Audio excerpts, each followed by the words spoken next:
The single best measure of just how the UK economy is doing is gross domestic product. It's just showing you how much income we're generating across the country, and we can look at different ways of how those data appear.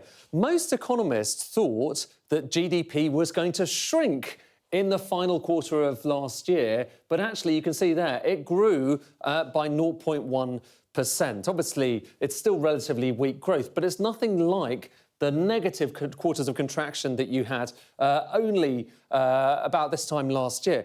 And it's worth saying, when you have 2 quarters in which the economy shrinks in a row, that is typically seen as a recession. So that was a formal recession under Jeremy Hunt and Rishi Sunak. But here, of course, because you have that growth, this is not a recession. So that's what we formally know now from the Office for National Statistics.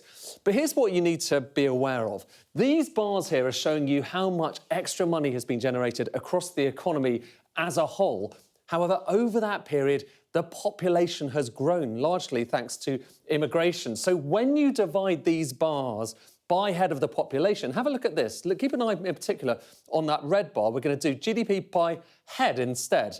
And look at that red bar. Now it's into negative territory. So now you can see that GDP per head divided by head of the population, it's a better measure really of living standards, that's actually shrinking, okay? And that actually is the measure that the Chancellor previously wanted to focus most on, gross domestic product per head. However, there is some other bits of good news for her, in particular when you look just at the size of the economy versus where it was in the election. So all this is showing you is the cumulative size of the economy versus July last year.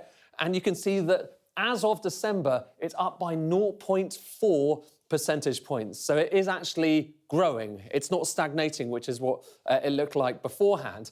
However, take a step back from all of this, OK? So we're going to look at GDP going back a long way here, going back to 2000. And here's the big picture.